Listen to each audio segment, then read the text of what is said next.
In the cold February of 1861, Washington, D.C. was a city holding its breath. 7 southern states had already seceded. The Union was fracturing. Everyone knew war was coming. They just didn't know when. In a hotel room near the Capitol, a Philadelphia banker named Jay Cooke sat reading the newspapers and doing calculations in a leather-bound ledger. He was 40 years old, moderately successful, but not wealthy. Not yet. His banking firm, Jay Cooke and Company, was respectable but small, handling railroad financing and local municipal bonds. But Cooke had a gift that would make him one of the richest men in America. He could read the future in numbers. And what he was reading in early 1861 was the greatest financial opportunity in the nation's history. War was coming, and war needed money. Enormous amounts of money. Cooke understood something that most people didn't. The federal government's entire annual budget in 1860 was about $63 million. It was funded almost entirely by tariffs on imported goods and sales of public land. There were no income taxes. There was no central bank. The government didn't borrow money except in small amounts during brief emergencies. But the war that was coming wouldn't be brief. It wouldn't be small. It would be industrial, mechanized, and catastrophically expensive. The government would need hundreds of millions of dollars, maybe more, and it would need that money immediately. The problem was that nobody knew how to raise that kind of money. The financial infrastructure didn't exist. The banks that had traditionally lent to the government were small private institutions run by wealthy families. They could handle loans of a few $1,000,000. But hundreds of millions? Impossible. This is where Salmon P. Chase enters the story. He was the newly appointed Treasury Secretary under President Lincoln, and he was facing the most impossible job in government. He had to figure out how to finance a war that would cost more than the entire accumulated wealth of the federal government. Chase was a lawyer, not a financier. He was morally opposed to debt and instinctively distrusted banks. His plan, such as it was to raise taxes and hope for the best. It was painfully naive. Jay Cooke saw Chase's problem.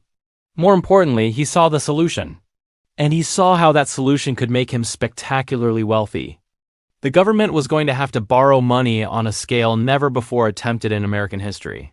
Someone would have to sell those bonds. Someone would have to convince Americans to lend their money to a government fighting a war it might lose. That someone would charge a commission. A percentage of every bond sold. And if the war lasted years, if the borrowing ran into the hundreds of millions, that commission would be a fortune. Cooke began writing letters. He cultivated relationships. He positioned himself. He was about to invent modern war financing. And in the process, he would become one of the first men in American history to turn patriotism into a business model and war into a personal gold mine. The guns hadn't even fired yet, but Jay Cooke was already counting his profits. To understand the revolution that Jay Cooke was about to unleash, you have to understand how wars had been financed before 1861. It was simple. The government would go to a handful of wealthy bankers, usually in New York or Philadelphia, and ask for a loan. The bankers would negotiate terms, demand high interest rates, and lend a few $1,000,000. The government would pay them back with tariff revenue. That was it. War financing was an arrangement between gentlemen in wood-paneled offices. The War of 1812 had cost about $90 million over 3 years. The Mexican-American War cost about $100 million over 2 years. These were manageable sums. The existing system could handle them. But the Civil War was going to be different. Catastrophically different. By the summer of 1861, it was becoming clear that this war would consume resources at a rate nobody had predicted. The Union Army was expanding from 16,000 men to hundreds of thousands. Each soldier needed a rifle, a uniform, boots, a tent, food, and ammunition. Each cavalry unit needed horses. The Navy was building ironclads. The logistics were staggering. Treasury Secretary Chase was getting cost projections that terrified him. The war was going to cost at least $1 million per day. Maybe more. Over the course of a year, that was $365 million. The entire federal budget for 1860 had been $63 million. Chase tried the old system. He went to the big banks in New York. He asked for loans. The bankers looked at the numbers and laughed. Or worse, they agreed to lend money but demanded interest rates of 12% or higher. They wanted gold as collateral. They wanted guarantees. They were treating the United States government like a risky debtor, because that's what it was. This is when Jay Cooke made his move. In August 1861, he traveled to Washington and requested a meeting with Salmon Chase. The two men knew each other slightly from Ohio Republican politics. Cooke presented Chase with an idea that was so radical it bordered on insane. "Stop borrowing from rich bankers," Cooke said. "Sell bonds directly to ordinary citizens." Chase was skeptical. Ordinary people didn't buy government bonds. They didn't have spare capital. They didn't understand finance. How could farmers in Iowa or factory workers in Pennsylvania fund a war? Cooke explained his vision. "You make the bonds affordable. Instead of selling them in denominations of $10,000 to wealthy men, you sell them in denominations of $50, $100, and $500. You let people pay in installments. You make it accessible. Then you market it, not as an investment but as patriotism. You tell people that buying a bond is supporting the troops. You tell them their sons and brothers are fighting and dying, and the least they can do is lend money to give those boys rifles and ammunition. You make it emotional. You make it personal. You turn the entire northern population into creditors of the government. You make every American a stakeholder in victory. And here's the genius part. You don't just make the government rich. You make the intermediary rich. The man who sells these bonds takes a commission on every sale." Chase was intrigued. The idea was unprecedented. But so was the war. In October 1861, he gave Jay Cooke the authority to try. Cooke was authorized to sell $500 million in Union bonds. The commission was 0.5%. It doesn't sound like much. But 0.5% of $500 million is $2.5 million. Jay Cooke had just been handed a license to print money. Jay Cooke didn't just sell bonds. He invented modern mass marketing. What he created in 1861 was the blueprint for every war bond campaign, every government fundraising drive, and every patriotic guilt trip that would follow for the next century and a half. He started by opening offices, not just in Philadelphia, but in every major northern city. New York, Boston, Chicago, Cleveland, and Cincinnati. Each office was staffed with salesmen who worked on commission. The more bonds they sold, the more money they made. Cooke was building a sales army, then he went to the newspapers. In the spring of 1862, advertisements for Union bonds began appearing in every major newspaper in the North. But these weren't dry financial notices. They were emotional appeals wrapped in patriotic language. "Support your government," the ads proclaimed.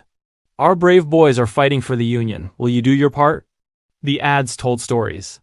They described soldiers shivering in tents without proper blankets, fighting without adequate ammunition. They implied that every bond purchased was a bullet in a Union rifle, a meal in a soldier's stomach, or a bandage for a wounded boy. And crucially, they made it easy. The bonds paid 6% interest. That was a genuinely good return, higher than most banks offered on deposits. You could buy them in denominations as small as $50. And if you couldn't afford $50 at once, Cooke's agents would let you pay in installments. $10 a month for 5 months. It was revolutionary. Cooke hired speakers to give rallies in town squares and churches. They would stand on platforms and wave the flag and describe the horrors of Confederate treason and the nobility of Union sacrifice.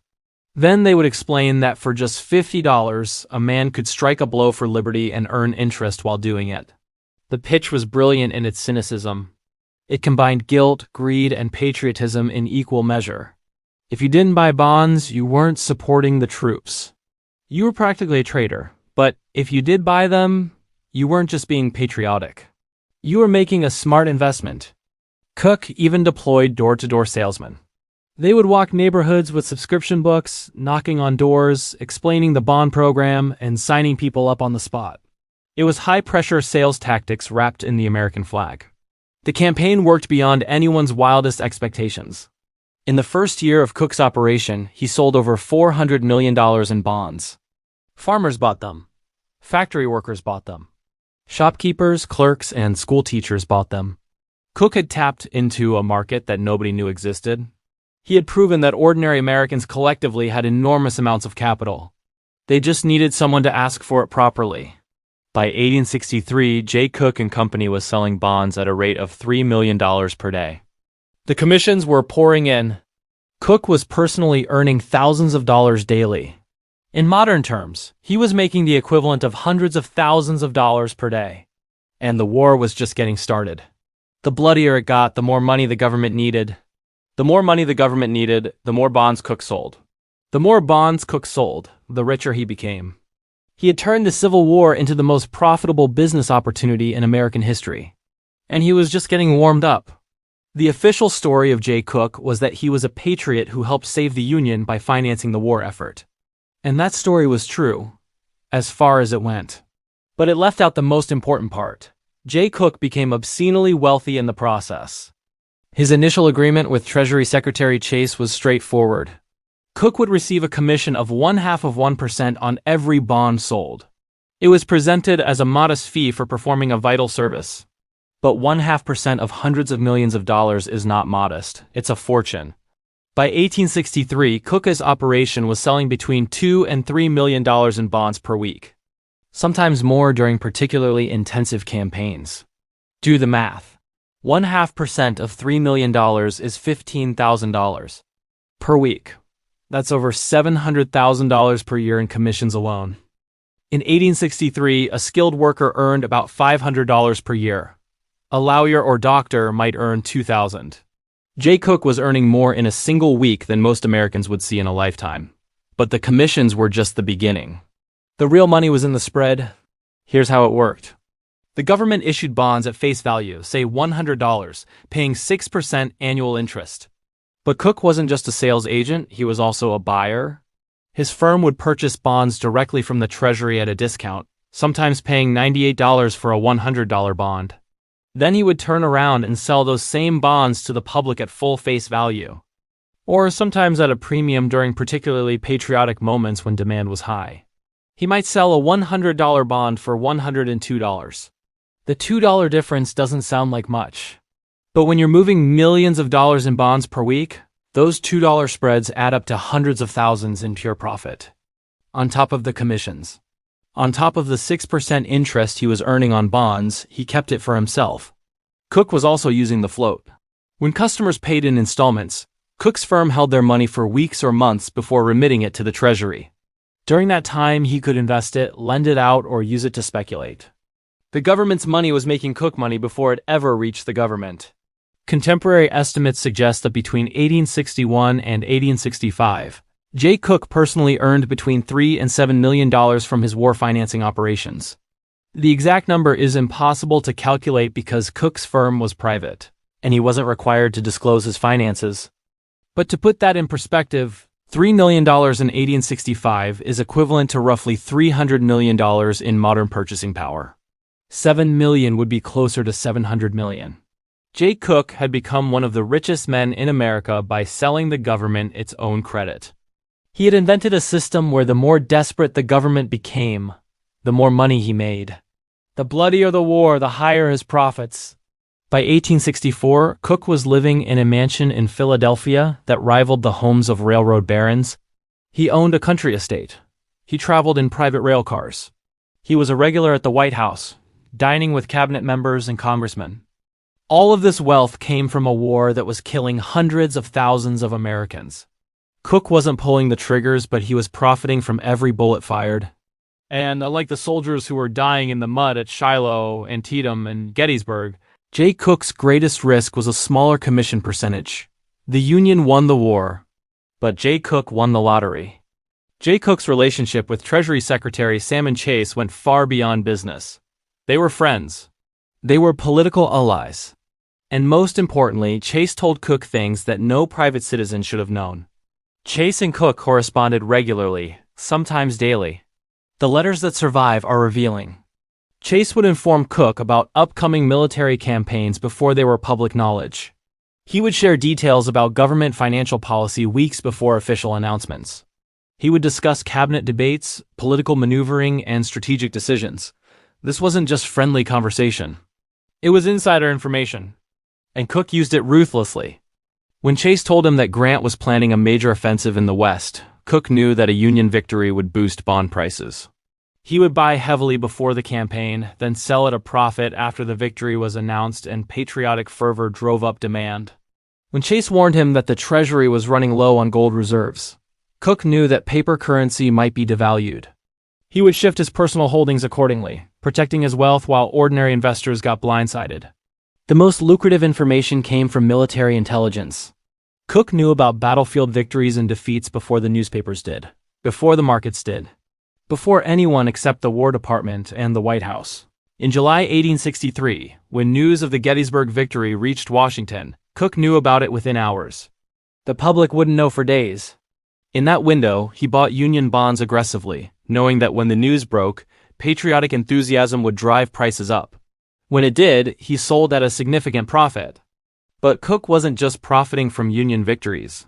He was actively working to destroy Confederate finances. And he was using some of the techniques we described in our earlier story about Wall Street bankrupting the Confederacy. Remember those Confederate bonds being sold in European markets? Cooke had agents in London and Paris. Their job was to short-sell Confederate securities. They would borrow Confederate bonds, sell them at current prices, then buy them back cheaper after Cooke's network spread negative propaganda about Southern finances. Cooke's newspapers and salesmen didn't just promote Union bonds. They actively undermined Confederate credit. His advertisements would mention Southern military defeats, question whether the Confederacy could honor its debts, and suggest that anyone holding Confederate paper was a fool or a traitor. It was financial warfare, and Cooke was waging it with inside information provided by the United States government. The ethical lines were non-existent. Today, what Cooke was doing would be called insider trading and market manipulation. It would be federal crimes carrying prison sentences. But in 1863, there were no securities laws. There were no regulations against using government information for a private profit. Cooke justified it as patriotism. He was helping the Union win the financial war against the Confederacy. The fact that he was getting rich doing it was just a happy coincidence. Chase never seemed troubled by the arrangement. He needed Cooke to sell bonds. Cooke needed Chase's information to maximize profits. It was a symbiotic relationship. Chase got his war funding. Cooke got his fortune.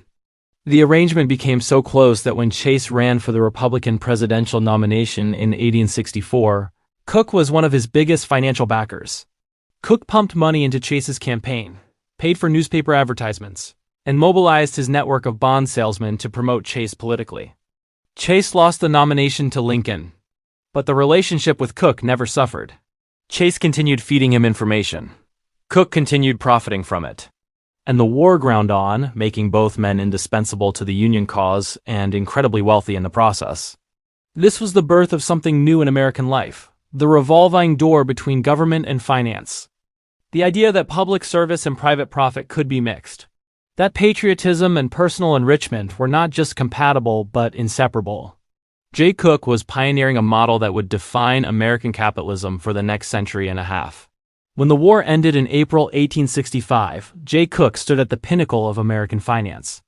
His firm, Jay Cooke and Company, was the most powerful banking house in the nation. He had more capital, more connections, and more credibility than any of the old established banks that had dominated before the war.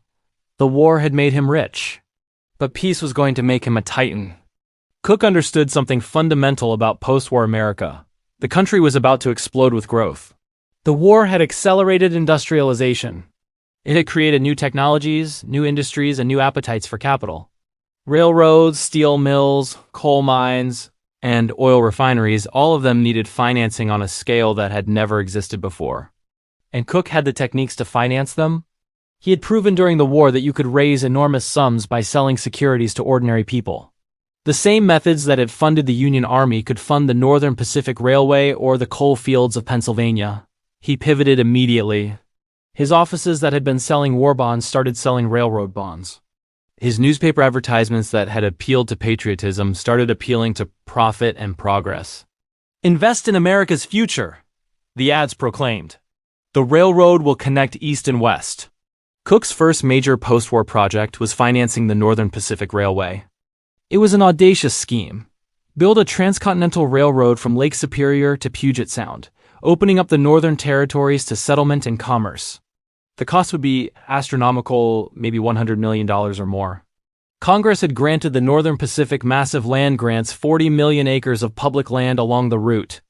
Cooke's plan was to sell bonds backed by this land, using the same mass marketing techniques he had perfected during the war. He launched the campaign in 1870. Newspaper ads blanketed the North, salesmen fanned out across the country. The pitch was seductive. Invest in the Northern Pacific, and you're not just earning interest, you're building America, you're settling the frontier, and you're creating wealth from wilderness. It worked. Initially, Cooke sold tens of millions in Northern Pacific bonds. Construction began. Track was laid. Towns sprouted along the route. But Cooke had made a critical miscalculation. Building a railroad through unsettled territory in the 1870s was vastly more expensive and difficult than anyone had anticipated. The cost spiraled, the timeline stretched, and the revenue from land sales and freight traffic never materialized at the rate Cooke had projected. By 1873, the Northern Pacific was consuming capital faster than Cooke could raise it. His firm was overextended, with tens of millions tied up in railroad securities that couldn't be sold. The land grants weren't generating cash. The construction costs kept escalating. Cooke had pioneered a new model of American capitalism. Use government connections and government resources to generate private wealth. During the war, it had been government bonds and inside information. After the war, it was government land grants and subsidies for railroads. It was the blueprint that would define the Gilded Age. Railroad barons, steel magnates, and oil tycoons would all follow Cooke's model: get close to government, secure favorable policies and resources, then use mass marketing and public investment to build private fortunes. But Cooke was about to learn that the model had a flaw. When you build an empire on debt and speculation, eventually someone asks to be paid back. And if you can't pay, the entire structure collapses. Not just for you, but for everyone connected to you. The man who had financed the Civil War was about to trigger the worst financial crisis in American history. On Thursday, September 18, 1873, at 11 a.m., the doors of Jay Cooke and Company in Philadelphia closed. A handwritten sign was posted: "This firm has suspended operations." The news hit Wall Street like a cannonball. Jay Cooke and Company was bankrupt. The most famous banking house in America, the firm that had financed the Union victory, the institution that was considered as solid as the government itself, was insolvent. The Northern Pacific Railway had consumed everything. Cooke had borrowed heavily to finance construction, expecting to repay the loans with revenue from bond sales and land sales. But the bonds weren't selling anymore. Investors had lost confidence. The land wasn't generating cash. And the construction costs kept mounting. By September 1873, Cooke's firm owed over $10 million to creditors and depositors. The assets, mostly unsellable Northern Pacific bonds and undeveloped land in Montana and Dakota territories, were worth a fraction of that on the open market. Cooke had no choice. He declared bankruptcy, and the shockwave destroyed the American economy. Within hours of Cooke's announcement, panic gripped Wall Street. If Jay Cooke could fail, anyone could fail. Investors rushed to sell railroad stocks and bonds. Banks that had lent money to railroads faced runs as depositors demanded their cash. By the end of the day, 55 brokerage houses and banks had collapsed. The New York Stock Exchange closed for 10 days, an unprecedented shutdown. It was the only way to stop the bleeding. But closing the exchange didn't stop the panic. It spread across the country like wildfire. Banks in Chicago, St. Louis, and San Francisco failed. Railroads stopped paying workers. Construction projects halted. Factories closed. Within months, the panic became a depression. By 1874, 3 million Americans were unemployed. Wages fell by 25%. Thousands of businesses went bankrupt. The economic contraction lasted 6 years, making it the longest and deepest depression in American history up to that point. It was called the Panic of 1873, but it should have been called the Cooke Crash, because one man's overreach, one firm's speculation, and one bad bet on a railroad had toppled the entire economic system. The irony was brutal and undeniable. Jay Cooke had saved the Union by financing the Civil War. He had pioneered the techniques that would fund every American war for the next century. He had proven that mass marketing and government connections could create enormous wealth. But he had also proven something darker: that the same techniques that fund wars can destroy peacetime economies. That connecting private finance to government resources creates systemic risks. That when banks become too big to fail, their failure takes everyone down with them. Cooke lost everything. The mansion, the country estate, and the private rail cars were all sold to pay creditors for pennies on the dollar. The fortune he had built from war bonds evaporated. He wasn't prosecuted. There were no laws against what he had done. Overleveraging wasn't a crime. Speculating with depositors' money wasn't illegal. Using government connections for private gain was just business. Cooke spent the next decade trying to rebuild. He invested in a silver mine in Utah that eventually paid off. By the 1880s, he had recovered some wealth, though nothing like his Civil War fortune. He died in 1905 at age 83, a respected elder statesman of finance. His obituaries praised his patriotism and his role in saving the Union. They mentioned the Panic of 1873 as an unfortunate footnote. But the truth was more complicated. Jay Cooke had invented modern war financing. And he had also invented the modern financial crisis. The techniques he pioneered: mass marketing of debt, government-backed securities, using public resources for private profit, would be used to fund every American war and cause every major financial crash for the next century and a half. Jay Cooke died in 1905, but his ghost has haunted every war America has fought since. When the United States entered World War I in 1917, the government needed to raise billions of dollars immediately. They didn't scratch their heads wondering how to do it. They opened Jay Cooke's Playbook and copied it word for word.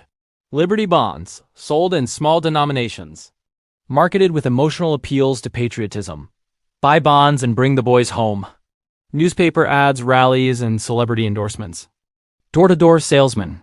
Installment payment plans. It was Cooke's Civil War campaign, just scaled up and refined. World War II. Same thing, war bonds became a national obsession. Hollywood stars sold them at rallies. Posters guilted Americans into buying. Buy war bonds or the Nazis win.